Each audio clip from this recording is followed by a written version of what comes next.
नमस्कार दोस्तों, आज के वीडियो में आप सबका स्वागत है।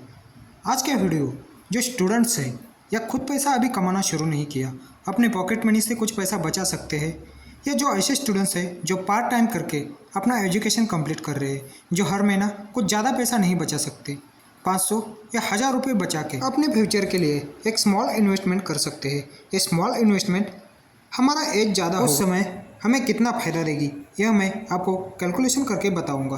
दोस्तों, लोग बोलते हैं ना, अभी तो एंजॉय करने के दिन हैं, अभी से पैसे के पीछे क्या भागना है।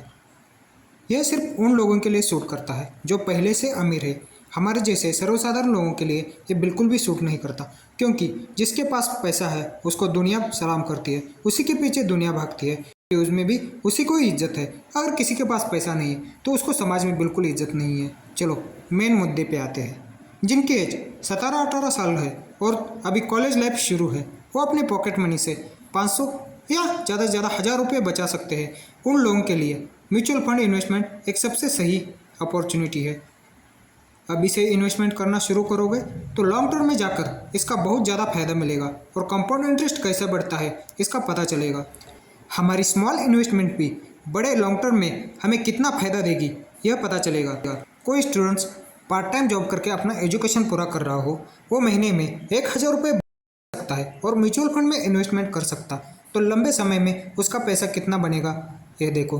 अगर कोई 1000 की एसआईपी आने वाले 25 साल तक करता है तो मिनिमम 16% का एनुअल रिटर्न मिलेगा, तो उसका टोटल इन्वेस्टमेंट 25 साल में 3 लाख रुपए हो जाएगा और उसका वैल्यू लगभग 40 लाख के आसपास बनेगा। यह तो सिर्फ 16% के हिसाब से कैलकुलेट किया है, लेकिन स्मॉल कैप और mid cap funds long term में लगभग 20% के आसपास एनुअल रिटर्न देते हैं।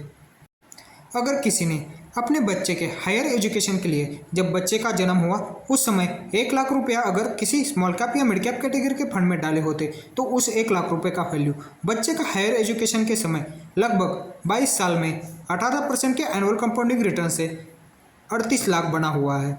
अगर यही पैसा हम एफडी या आरडी में डालेंगे तो हमें ज़्यादा से ज़्यादा 7 या 7.5% का रिटर्न मिलेगा। 7% के रिटर्न से हमारा 1 लाख रुपया कितना बनता है यह आप देख सकते हैं।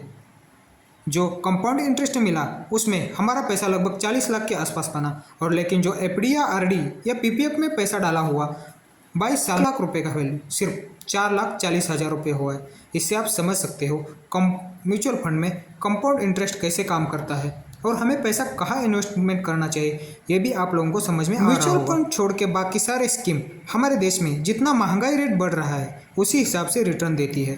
हमारा भविष्य हम आज की डेट में कितना पैसा कमा रहे हैं उसके ऊपर डिपेंड नहीं है, लेकिन आज जितना कमा रहे हैं उसमें हम कितना सेविंग करके इन्वेस्टमेंट कहाँ कहाँ कर रहे हैं इसके ऊपर हमारा आने वाला फ्यूचर डिपेंड है।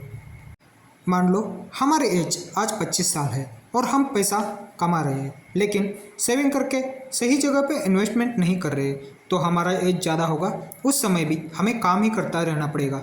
इसलिए जितना हम कमा रहे हैं उसमें से लगभग 15 से 20% सेविंग करके म्यूचुअल फंड में डालना चाहिए, तभी हमारे को हमारी एज ज़्यादा होगी उस समय फाइनेंशियल फ्रीडम मिल सकता है।